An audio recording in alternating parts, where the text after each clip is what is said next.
सवाल यहाँ पे सादा सा है। मैं पूछना चाहता हूँ पाकिस्तानी सियासतदानों से, सरकार से, भाई आप क्या कर रहे हैं? आपकी क्या जिम्मेदारी है? अमित शाह जब दिल करता है उठता है, बोलता है, कहता है मैं ले लूंगा कश्मीर। राजनाथ सिंह जब मर्जी उठेंगे कहेंगे जनाब कश्मीर हमारा है। क्योंकि ऑफिशियल तौर पर बिगुल बच गया है कि भारत पाकिस्तान ऑक्यूपाइड जम्मू एंड कश्मीर लेकर रहेगा। समय हम डिसाइड करेंगे, तारीख हम डिसाइड करेंगे और कैसे लेंगे ये। कश्मीर का जो अधिकृत इलाका पाकिस्तान के पास है, जिसको हम पाक ऑक्यूपाइड जम्मू एंड कश्मीर कहते हैं, वहां की जो जम्मू और कश्मीर की असेंबली में 24 सीटें हैं, हम वो बराबर रिजर्व करके रखेंगे। आपको लगता है कि वाकई में अगर ये भारत के साथ टर्म्स बेहतर कर लें तो इनको इतनी बड़ी फौज की जरूरत नहीं? वैसे भी इंडिया, आप देख रहे हैं इकोनॉमी उनकी कहाँ चली गई। ऐसे तो अगर हम समझे कि हमारे साथ वो दुश्मनी कर रहे हैं तो उनके पास तो शायद टाइम भी नहीं है कि वो पाकिस्तान की तरफ सोचें। अब देखें, एक तो इस किस्म की बातें ना किया करें। वो इस किस्म की आप बातें करेंगे ना कि जी फौज कम करनी पड़े। बहुत से लोग अब ये कहने लगे हैं, खासतौर पे इंडिया साइड कश्मीर में, तो वो तो वैसे ही आर्टिकल 370 हट गया, उसके बाद तो वो उनका एक स्टेट, उनका एक हिस्सा बन गया। हाँ जी, वो उन्होंने जो उसका एक आज़ाद स्टेट का स्टेटस था वो उन्होंने उसको ख़त्म कर दिया और अभी वो उन्होंने कब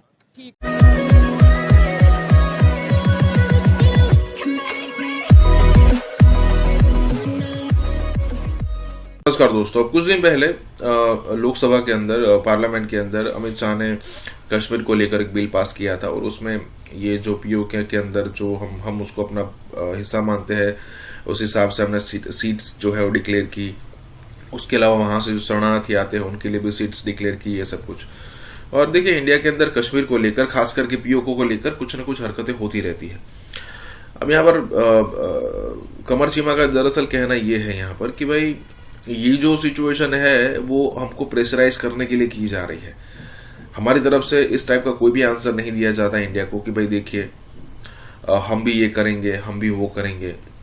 और अगर स्टेटमेंट आ भी जाता है तो इस टाइप का स्टेटमेंट आता है जिससे आपको हंसी आती है।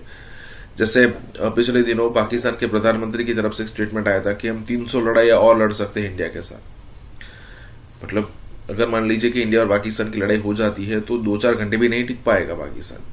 उतना राशन पानी, उतना ऑयल, उतना पैसा है ही नहीं उनके पास। और हमने पिछले दिनों सर्वे आया था इंडिया कि भाई इंडिया पाकिस्तान और चाइना दोनों के साथ अगर लड़ाई करता है तो 40 दिन तक लड़ाई कर सकता है। हालांकि कोई लड़ाई 40 दिन चलने वाली है नहीं, पाकिस्तान तो 2-4 घंटों में ही बेला जाएगा। और अगर मान लीजिए चाइना के साथ हुआ तो म्यूचुअल रहेगा इन द सेंस कि 10 दिन लड़ाई चलती है तो जितना नुकसान इंडिया का होगा उससे ज्यादा चाइना का होगा। यहाँ पर यही बात हो रही है, कमर चीमा को टेंशन हो रहा है। इसी के साथ ही वीडियो शुरू करते हैं। एक डगर पे निकल चुका है और उसमें सबसे बड़ी बात जो उन्होंने ये कही कि हम जम्मू कश्मीर का जो अधिकृत इलाका पाकिस्तान के पास है, जिसको हम पाक ऑक्यूपाइड जम्मू एंड कश्मीर कहते हैं, वहां की जो जम्मू और कश्मीर की असेंबली में 24 सीटें हैं, हम वो बराबर रिजर्व करके रखेंगे। और उनमें से ये पहली बार उन्होंने कहा है on the recommendations of the delimitation commission जो पीछे बना था, उनके रिकमेंडेशंस थे कि वहां के जो विस्थापित जम्मू कश्मीर में रहते हैं उनके लिए जम्मू कश्मीर की असेंबली में एक सीट जो है वो नॉमिनेशन के माध्यम से, इस कानून को जो उन्होंने कल पारित किया है जम्मू कश्मीर की असेंबली में, उन्होंने उसके लिए अप्रूवल दे दिया। नंबर 1। और ये फैसला जो हुआ वो यूनानिमसली हुआ। और यूनानिमस फैसला का मतलब यह है कि सारा पार्लियामेंट और जितनी भी सारी वहां पर पॉलिटिकल पार्टीज है वो इस इशू को लेकर के एक है। ये है भारत की नई सोच, ये है भारत का नया जज्बा और ये है भारत। सवाल यहाँ पे सादा सा है। मैं पूछना चाहता हूँ पाकिस्तानी सियासतदानों से, सरकार से, भाई आप क्या कर रहे हैं? आपकी क्या जिम्मेदारी है? अमित शाह जब दिल करता है उठता है, बोलता है, कहता है मैं ले लूंगा कश्मीर। राजनाथ सिंह जब मर्जी उठेंगे कहेंगे जनाब कश्मीर हमारा है। कश्मीर जो है इस sort of a political discussion in India. Pakistan में खामोशी है। पाकिस्तान में खामोशी इसलिए है कि पाकिस्तान के अंदर जो सियासी जमातें हैं वो समझती हैं कि हमने जो कश्मीर और भारत के रिलेटेड मामलात हैं वो फौज के सुपुर्द हैं। फौज क्या जवाब दे ना दे ये फौज की पोर्टफोलियो में आता है, ये हमारे डोमेन ही नहीं है। सो एक वक्त होता था इमरान खान साहब जब पावर में थे या कोई और जमातें होती हैं तो वो नारा मार देते थे मोदी के खिलाफ, इंडिया के खिलाफ, अमित शाह के खिलाफ एक हमारे बड़े शोला बयां सियासतदान होते थे, शेख रशीद आजकल ज़ेर अताब हैं, तो वो भी इंडिया के खिलाफ बयान दे देते थे, ओए मोदी एंज हो जाएगा, वो हो जाएगा। मैंने उनकी तकरीर सुनी, दैट वाज वेरी, जिसे कहते हैं ना, आपको बड़ा गर्माती थी वो।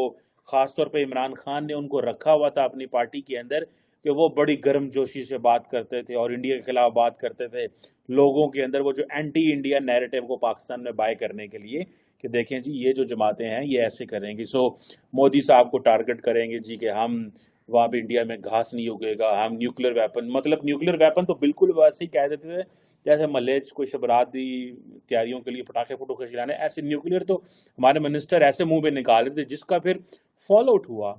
नुकसान ये हुआ कि इंडियन मीडिया उसको बड़ा हाईलाइट करता था, देखें जी ये पाकिस्तान के जो लीडरशिप है क्या बात करी, बात बात पे कहती न्यूक्लियर, बात बात पे कहती न्यूक्लियर।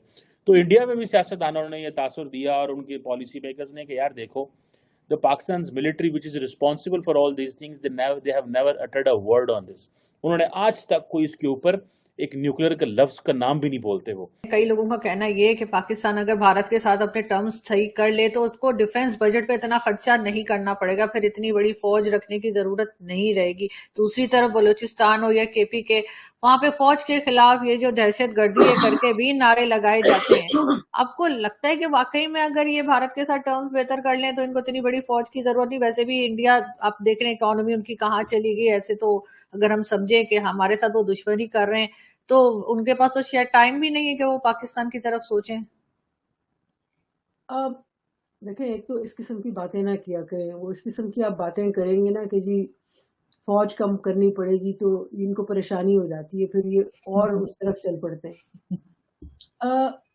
दो तीन चीजें समझने की जरूरत है जी। एक तो ये है कि इंडिया एक बहुत बड़ा मुल्क है और चाहे हमारे सब कुछ मामला ठीक भी हो जाएं तो हमें अपने एक दिफा के लिए, बहुत से लोग अब ये कहने लगे हैं खासतौर पे इंडिया साइड कश्मीर में, तो वो तो वैसे ही आर्टिकल 370 हट गया, उसके बाद तो वो उनका एक स्टेट, उनका एक हिस्सा बन गया। हाँ जी, वो उन्होंने जो उसका एक आज़ाद स्टेट का स्टेटस था वो उन्होंने उसको ख़त्म कर दिया और अभी वो उन्होंने मुकम्मल तरीके पे कब्जा कर लिया उन्होंने। ठीक हो गया। अच्छा मुझे ये बताएं, टूरिज्म की अगर बात करें या यही बात करेंगे पाकिस्तान साइड जो कश्मीर है उसके लिए हम क्या कर रहे हैं? नारे लगाने की बजाय, जज्बाती स्टेटमेंट देने की बजाय, या उनके लिए इलेक्शन के दिनों में सिर्फ वो जी कश्मीर से बड़ी मोहब्बत है, हम टूरिज्म के ऊपर या ओवरऑल कश्मीरियों के लिए क्या कर रहे हैं? देखें, ये तो जो अरबाब इख्तियार है ये वही ज़्यादा बेहतर समझ सकते हैं। वैसे फॉरेन पॉलिसी में हमने कोई ऐसी चीज़ देखी नहीं है कि जिससे हम ये कह सकें कि ये बड़ा ही सीरियस है, आया कि वो पाकिस्तान की गवर्नमेंट है या वो इंडियन गवर्नमेंट है कि वो इस इशू के ऊपर काफ़ी सीरियस हों। नहीं, इस पे मैं एक चीज़ ये कहना चाहूँगा, इंडियन गवर्नमेंट का तो भी आज ये स्टांस आया, स्टेटमेंट आई है, उनके होम मिनिस्टर ने ये स्टेटमेंट दी है। उन्होंने ये बोला है कि भाई, अमित शाह जिनका नाम है, उन्होंने ये बोला है कि भाई इंडिया साइड कश्मीर तो हुआ, साइड पे उनकी तो रिप्रेजेंटेशन भी बढ़ा रहे हैं वो अपनी असम्बलीज में। अब उन्होंने ये अल्फाज बोले हैं कि पीओके यानी कि पाकिस्तान साइड कश्मीर भी हमारा है और हम इसके ऊपर अब मतलब इसके ऊपर अनकरीब जो सा वो वर्क करेंगे और ये चीज़ करेंगे। वो तो इस साइड पे आने का वो बात कर रहे हैं। चले फिर इस सारी चीज़ों का वो फ़ायदा उठाएंगे और कहेंगे कि ये है इंडिया का स्ट्रक्चर, कि पहले अमेरिकन प्रेसिडेंट अपने टेन्योर में एक दफ़ा इंडिया आया करता था, now the American president is coming twice अपने टेन्योर में। हमारी वैल्यू जो है अब वो यूरोप और बरतानिया की तरह है कि जैसे यूरोप में वो बड़ा जाते हैं एंड दे डोंट फील, कहीं एक दफ़ा कई मुल्कों में चले जाते हैं, तो अब वो इंडिया में भी ऐसे ही वो आते हैं। सो ये वो उसको कैश करने जा रहे हैं, लेट्स सी। लेकिन पाकिस्तान की साइलेंस की आपको समझ आ गई कि जो पाकिस्तान की साइलेंस है, it is because the entire Kashmir and India project ये जो है वो समझते हैं ये हमारा है ही नहीं है। So that is basically it's a sort of a disconnect. ये बेसिकली डिस्कनेक्ट होता है फिर स्टेट और सोसाइटी के दरमियान। So the only way that the military keeps it alive, because politician जो हैं, और फिर पॉलिटिशियन का भी होता है कि हम जब इसकी ओनरशिप लेने लगते हैं तो फिर हमें वो फ्रीडम नहीं दी जाती इन इंगेजिंग विद इंडिया, तो ठीक है फिर आप ही कर लें, हम नहीं करते, वो पॉलिटिशियन भी पीछे हट जाते हैं।